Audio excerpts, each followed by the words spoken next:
Salut tout le monde, je m'appelle Maude Landry. Bienvenue à Fait avec soin, un balado de la CSQ en collaboration avec le Secrétariat à la condition féminine du Québec.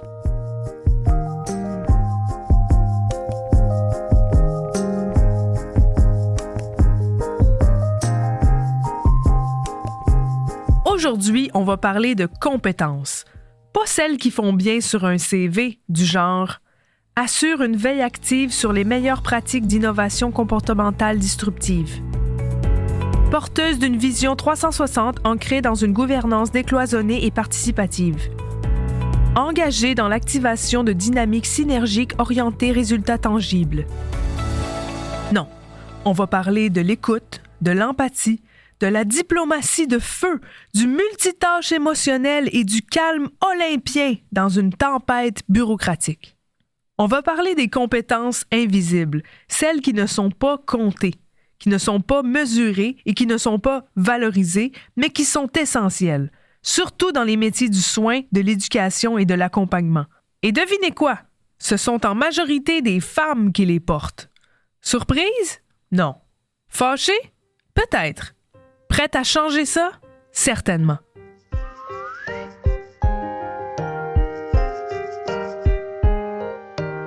Je m'appelle Naïma Amrouni, je suis professeure de philosophie à l'UQTR, l'Université du Québec à Trois-Rivières, et titulaire de la chaire de recherche du Canada en éthique féministe sur la vulnérabilité et les injustices structurelles. Ce travail qui est essentiel au fonctionnement de la société reste invisible dans les statistiques. On n'en mesure donc pas la valeur réelle pour le bon fonctionnement de nos sociétés. Et tant qu'on n'a pas vu l'ampleur de ce travail, de la valeur marchande qu'il pourrait représenter si on devait externaliser ce travail-là. Si demain, on se disait, comme l'ont revendiqué plusieurs féministes militantes, on se met en grève, les femmes, là, on fait plus la vaisselle, plus le lavage, plus les soins aux enfants, on s'occupe plus des personnes âgées. Puis, on doit acheter ces services-là de préparation de repas, services de nettoyage, là, on verrait vraiment c'est quoi la valeur marchande réelle. La grève des femmes. Je peux pas croire qu'il faut qu'on arrête tout ce travail-là pour que la société comprenne à quel point c'est important.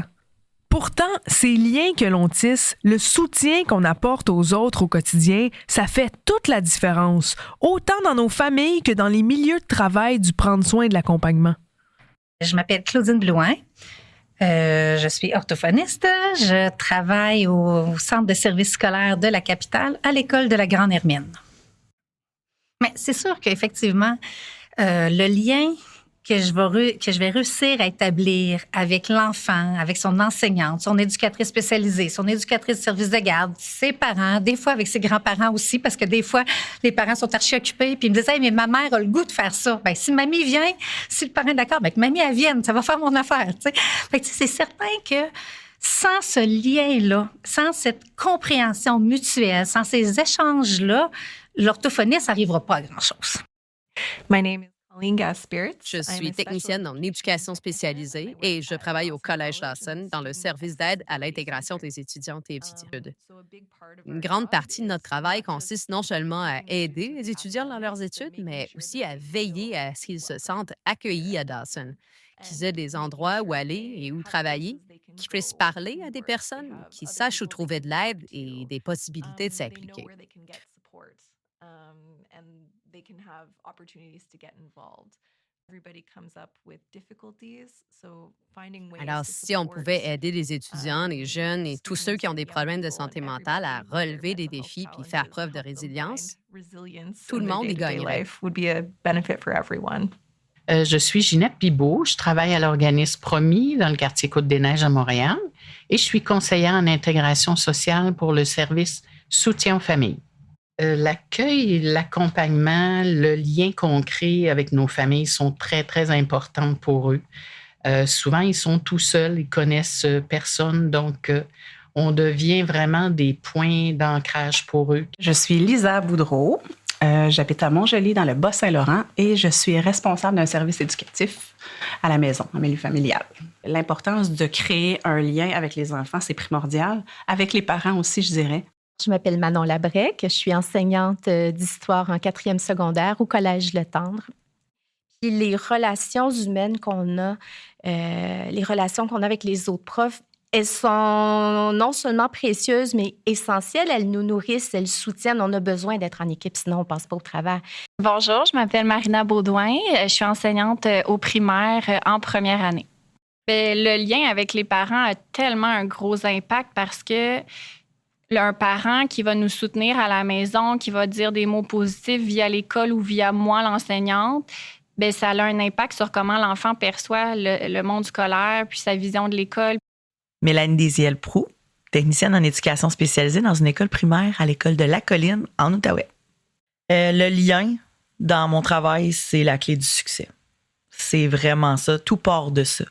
Si tu n'as pas le lien avec l'élève, moi, je ne crois pas que tu peux faire une intervention. Fait que c'est aussi banal qu'un nouvel élève arrive, tu vas te présenter. Si tu as besoin de moi, puis tu y vas souvent. Moi, je me promène toujours dans le corridor. Je vais dire bonjour à tous les matins, à tous les élèves dans l'école. J'ai 275 élèves et je passe dans chaque classe tous les matins pour leur dire bonjour. Et si on revient aux méthodes comptables d'évaluation des emplois, je me demande bien combien de minutes on pourrait prévoir pour créer et maintenir ce lien relationnel.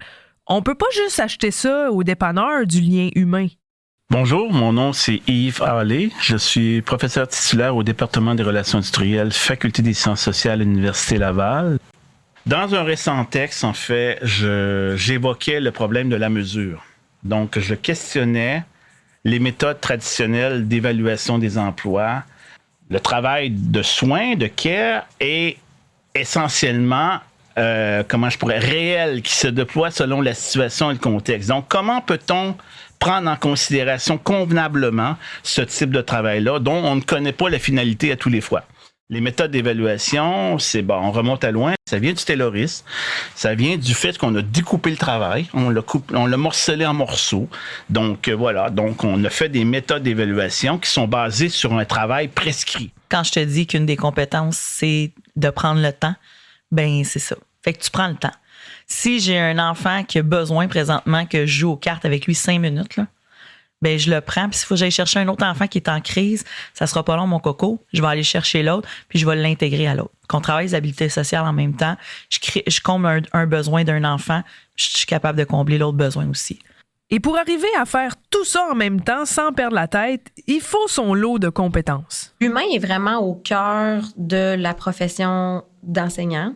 C'est sûr que le lien avec les étudiants, pour moi, c'est quelque chose qui est primordial. C'est hyper important pour moi d'avoir un lien avec mes étudiants. Il faut être des super bons communicateurs, puis avoir des bonnes habiletés sociales aussi, parce qu'on est toujours en interaction avec les intervenants, puis tout le monde qui gravite autour de cet enfant-là.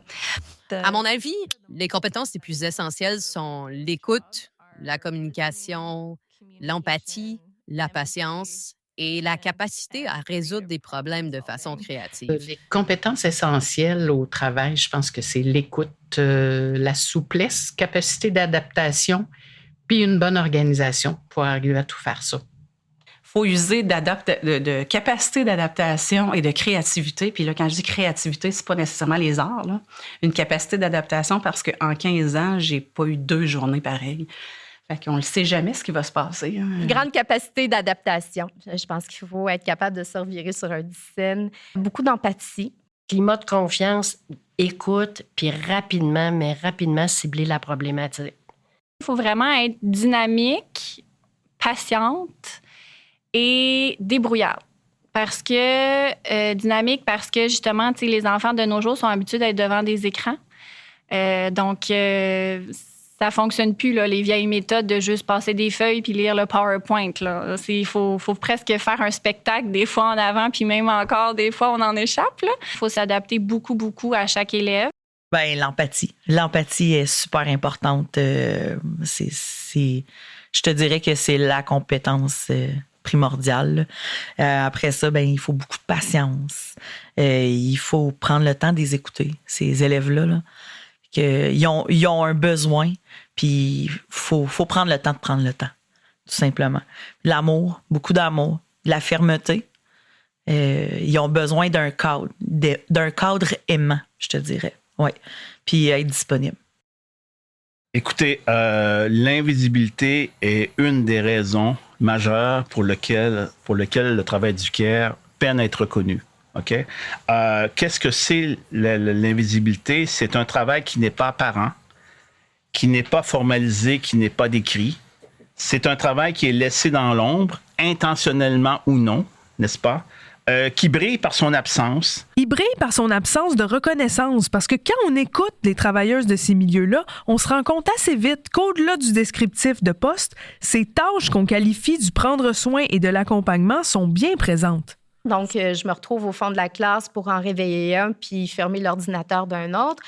Pendant ce temps-là, je suis en train de questionner l'autre qui est au bout de la classe sur c'est quoi la mondialisation. Après ça, j'en ai qui sont largués. Fait que là, c'est essayer de le rattraper, c'est de valoriser le petit bout de réponse qui était bon. Puis juste pour être sûr de ne pas le décourager, mais lui faire voir qu'il progresse, qu'il chemine. Fait que ça roule constamment, là. Et elle fait tout ça en gardant le sourire. Vous l'avez, ça, dans vos indicateurs de rendement? Non? Ben, dommage. Peggy Savard, je suis infirmière au CR3S Bay Gyms à Chibougamau. Faut que tu aimes qu'est-ce que tu fais. Faut que ça se ressente devant les gens. Si tu arrives puis que t'as l'air bête puis ça t'intéresse pas, la plaie qu'il y a sur le bras, ben la personne en avant de toi, elle va le savoir. Elle va moins se livrer, elle va moins te dire comment qu'elle se sent, puis tu vas moins bien intervenir. Oui, tu vas mettre un pansement sur le bobo, mais tu n'auras pas soigné l'être humain en avant de toi. C'est pas comme changer une batterie d'auto. Changer une batterie d'auto, tu prends ta batterie, tu remets ça, les deux pôles, puis ça se règle. Mais faire un pansement, c'est un humain. Il peut avoir de la douleur, il peut pleurer, il peut avoir plein de choses. Il y a une histoire en arrière là, du pansement que tu vas faire. Mais je pense qu'il est temps qu'on se demande comme société si on ne souhaite pas valoriser tout ça. Pas juste le sourire, mais aussi ces petits gestes qui font toute la différence. Il faudrait peut-être commencer à réfléchir en dehors de la boîte, revoir nos vieux systèmes rétrogrades et remettre l'humain au cœur de notre économie. Je veux dire, j'aime bien les pays d'en haut, puis Sarah-Jeanne Labrosse était excellente en Donalda. Mais c'est-tu vraiment le modèle qu'on veut pour l'économie de 2025? Je m'appelle Evelyne Couturier, je suis chercheuse à l'IRIS, ça c'est l'Institut de recherche et d'information socio-économique. L'économie du care, c'est pas seulement de dire il faut engager plus de personnes pour prendre soin. Bon, traditionnellement, c'est des femmes. Puis dans les statistiques sur les proches aidants, on voit que les hommes et les femmes sont tous les deux présents pour être des proches aidants, mais les hommes ont plus une fonction ponctuelle, par exemple pour faire du transport, et les femmes ont plus une fonction quotidienne de soins, faire à manger, aider la personne à faire sa toilette, etc. Mais ce travail-là, quand on parle d'économie du care, il ne faut pas juste penser à il faut engager des gens pour faire le travail. Il faut revoir notre conception de l'économie pour prendre en considération que ce travail gratuit-là qu'on fait est en fait un investissement dans le futur. Les enfants, c'est très, très évident parce que si tu ne t'occupes pas de tes enfants, ils vont avoir plein de problèmes sociaux, plein de problèmes de développement. Ils ne seront pas bons à l'école, ils ne seront pas capables d'avoir de diplôme, ils n'auront pas un emploi qui permet de payer des taxes, des impôts, parce que c'est ça qui est important. Mais pour les personnes âgées, on sait que les dernières années de vie sont les années qui coûtent le plus cher et plus la personne est négligée, plus ces dernières années de vie vont prendre de l'espace dans l'économie. Alors que si on fait du soutien, si on s'assure de donner des bonnes conditions de vie, un bon soutien à domicile, au futur, on va avoir une société qui va avoir le poids de ces personnes âgées-là va être moins important sur nos finances et sur notre société. Fait qu'il faut redéfinir un peu notre conception d'économie et reconnaître que le travail de care fait dans la sphère privée, dans la sphère familiale, est un investissement qui va être beaucoup plus rentable que si on ne le fait pas. Et avec les transformations des familles qu'on observe actuellement, on a peut-être moins d'enfants, mais les enjeux de conciliation se complexifient et se superposent. Traditionnellement, la sphère familiale, c'est l'endroit où on s'occupe des enfants et c'est aussi l'endroit où on s'occupe des personnes âgées. La personne âgée, on l'a un peu oublié dans le passé parce que c'était une partie de la population qui est plus petite. Bon, l'espérance de vie et tout, et le nombre d'enfants qui étaient, on pouvait se répartir les personnes âgées peut-être un peu plus facilement. Présentement, on se retrouve à avoir deux dynamiques qui font qu'il y a une certaine partie de la population qui en ont beaucoup plus sur les épaules. Les gens ont des enfants de plus en plus tard. Alors là, ils sont plus vieux quand ils ont des enfants. Et il y a une population âgée qui est de plus en plus nombreuse. Au milieu, il y a un nombre d'enfants plus petit. Hein. On n'est plus avec les familles de 10 enfants, 15 enfants. On est plus avec des familles de 2, 3 enfants, peut-être 4. Donc, les familles se retrouvent à avoir moins de personnes pour pouvoir s'occuper de ces deux cohortes-là.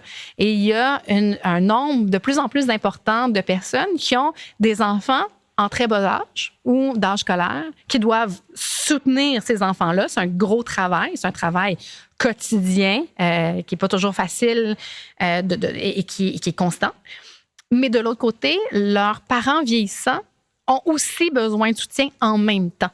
Et là, on a cette force de travail-là, majoritairement des femmes, qui doivent à la fois prendre du temps pour s'occuper de leurs enfants, s'ils sont malades, s'ils ont des besoins particuliers, et doivent prendre du temps aussi pour s'occuper des parents vieillissants. Et c'est important de rappeler que ce travail-là est essentiel. Malgré que tout ce travail ne soit pas comptabilisé, je pense qu'on peut s'entendre pour se dire qu'il est essentiel et qu'il compte.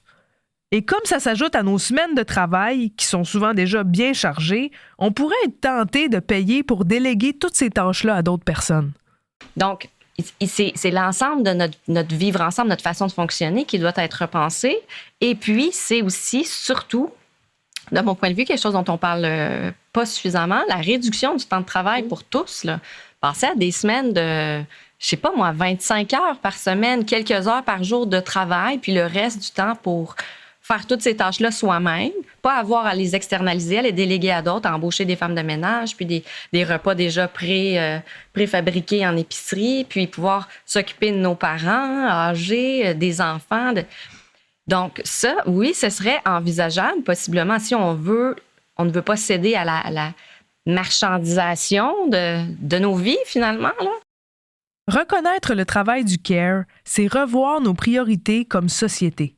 C'est admettre que prendre soin, coordonner, accompagner, écouter, rassurer, c'est du vrai travail, pas juste un trait de personnalité. C'est aussi exiger une révision en profondeur de nos politiques d'évaluation des compétences. C'est une question de justice et c'est une question d'avenir. Au prochain épisode, on rêve, mais sérieusement. On imagine ce que serait une société centrée sur le soin, l'équité et la solidarité. Une société du CARE. Et surtout, comment on pourrait la construire ensemble.